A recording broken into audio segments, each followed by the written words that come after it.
All right, let's get into James. I'll explain more later. But God was watching over us, definitely, definitely. All right, we got down to verse 13 last week, and we were looking at man is tempted when he is drawn away of his own lust, that is, his own weakness, those things that he is more susceptible to, and we all have our temptations.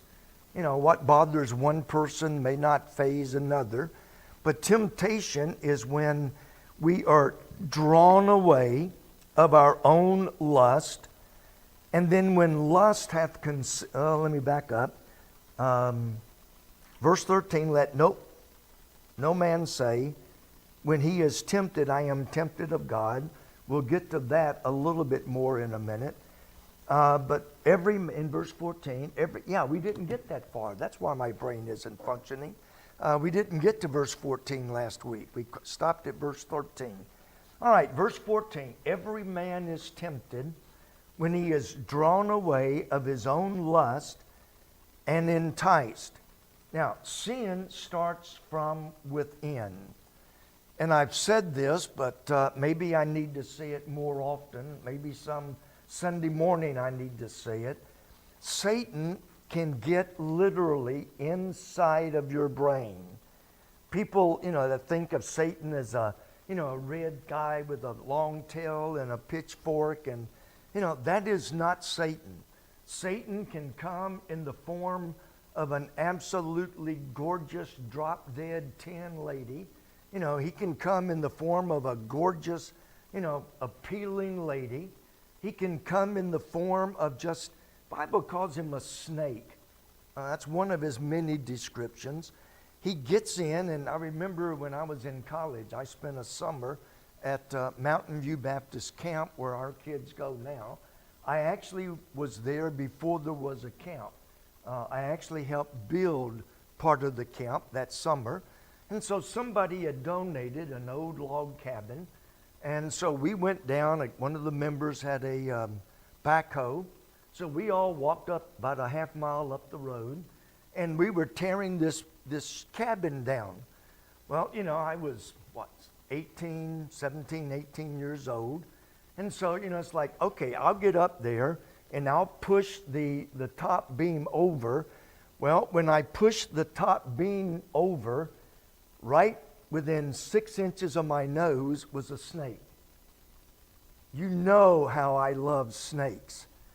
And so, he curled in, got inside of that log, was curled up. Nobody saw him until I moved that cover away, and right there he was. I literally jumped off the top of that backhoe, and, then they got it and all the other stuff.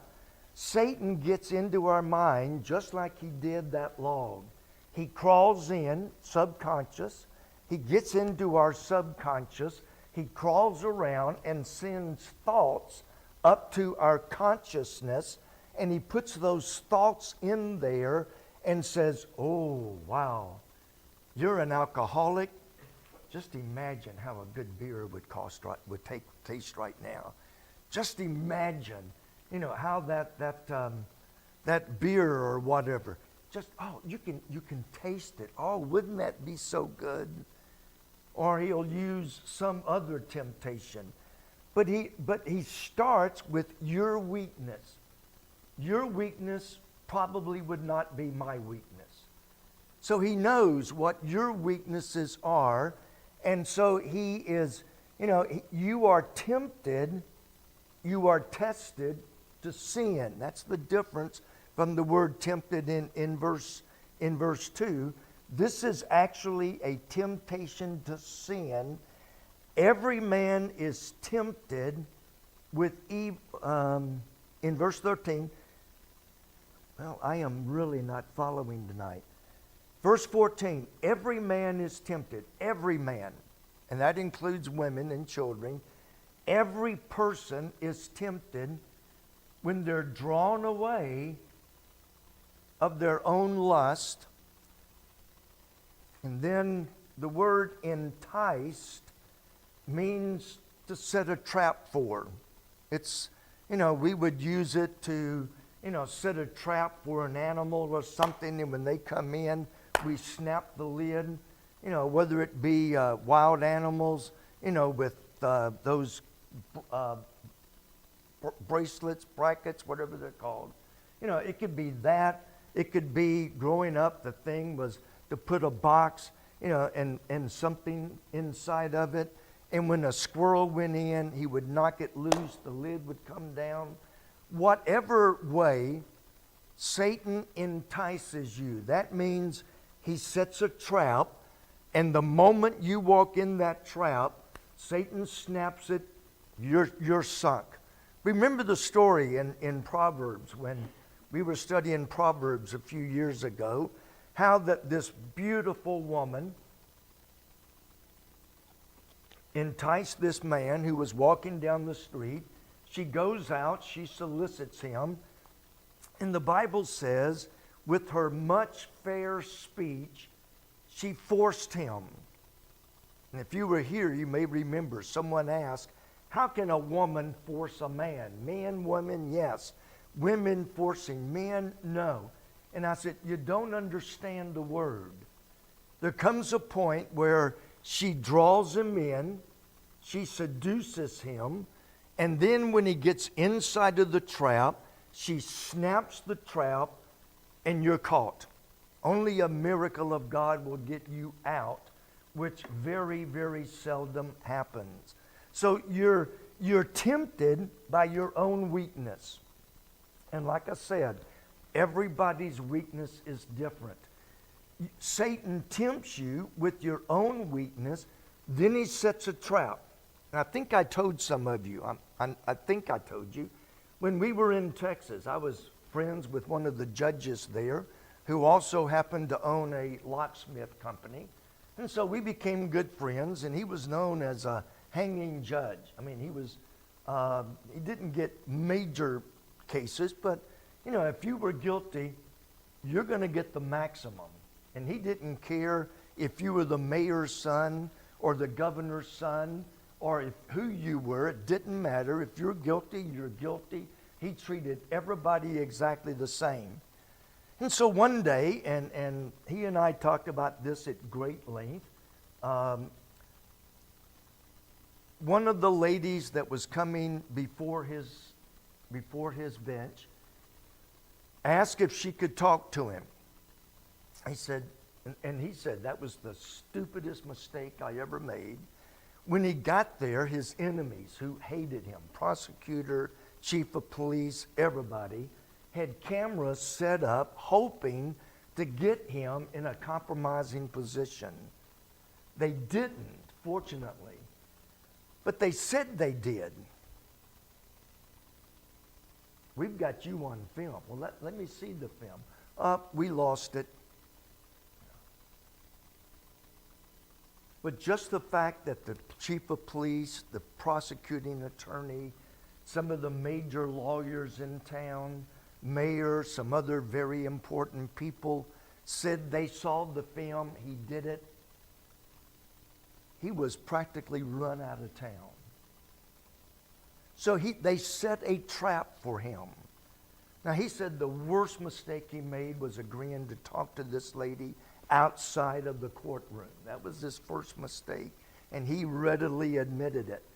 But they set a trap for him, and had he gone in, had he even shook hands with the lady, they were going to snap that trap.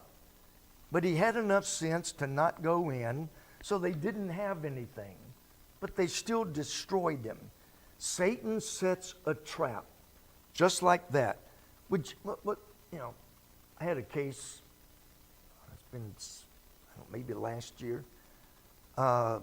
Lady knocked on, there was a whole bunch of kids out there. Young lady knocked on the door. This was back when the print shop was back here, so that's been 10 years ago. She knocked on the door and said, "Sir, can I please use your bathroom? I have got to go." I said, "Sure." I said, "Come on in. Bathroom's right through there." And I made sure I stood right in front of the camera the whole entire time. I did not leave that camera. She went to the bathroom, came out, and left, but I made sure I never left right. She didn't see the camera. She had no clue. But she was on at least 3 different cameras, and I made sure I did not move until she was outside and the door was closed. That could have been a trap. You know, it could have been. But I had enough sense to make sure that I was, let's see, the camera was right here. I was just far enough out to make sure that I was in camera range. But Satan will set a trap, and he's done it for millions of people. And when you're enticed, and that word enticed is to set a trap for, he starts with your weakness, and then he'll set a trap for you. And hope and pray you take the bait. Then, when lust hath conceived, when that lust reaches a certain level, it's conceived, you're already, that thought is in your mind, you're planning it, you're thinking about it, you're already enjoying the swallow of that beer or whatever it is. You're already thinking it. That lust hath conceived. It's in your brain. It's not a passing lust. You're dwelling on it now. You're thinking on it. And that brings forth sin. It brings forth sin.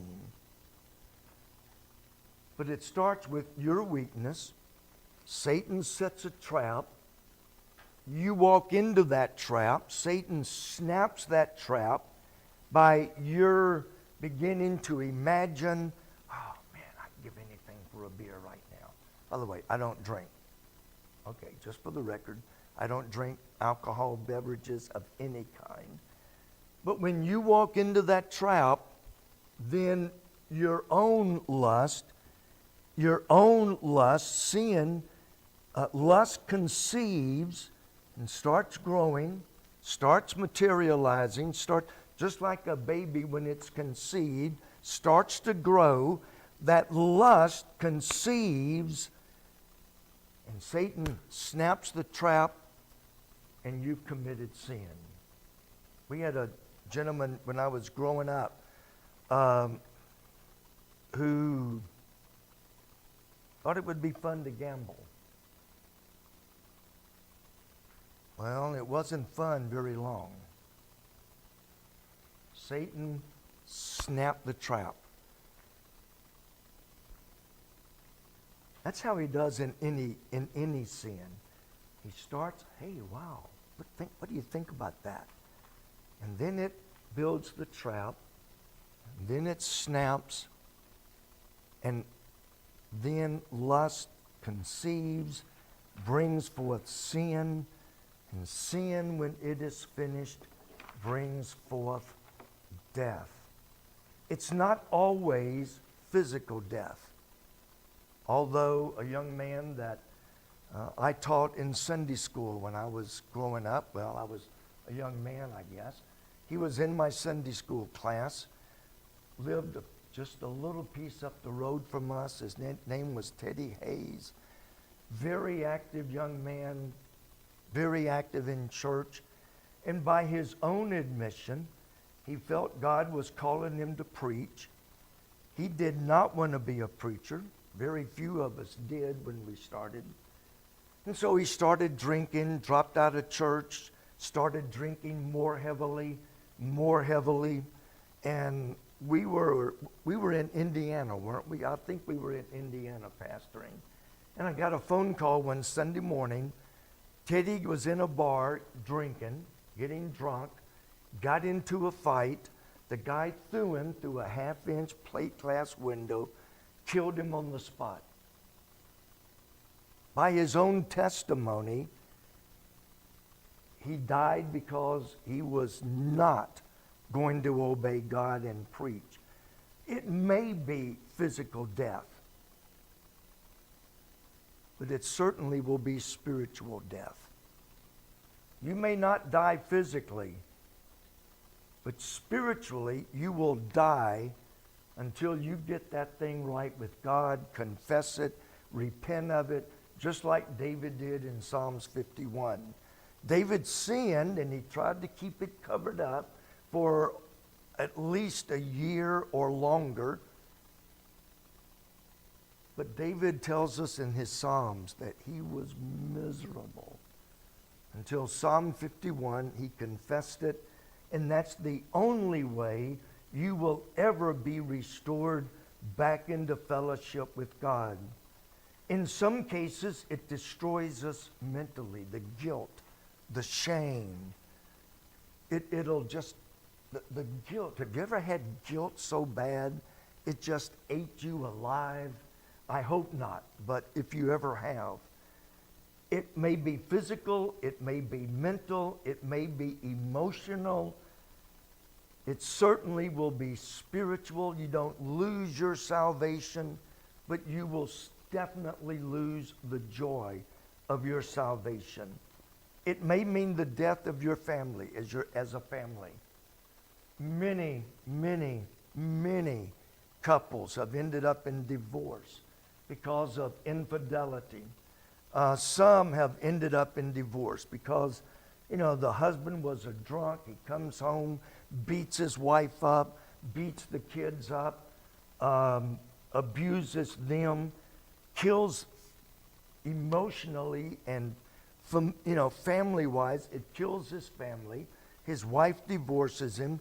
He loses custody of his kids. It plays on his emotions, all because he allowed himself to be caught, enticed in Satan's camp. It certainly will result in hardness of heart until you make it right with God. All right. Didn't finish even tonight. Well, that's because I wanted you to be up to date on where we are with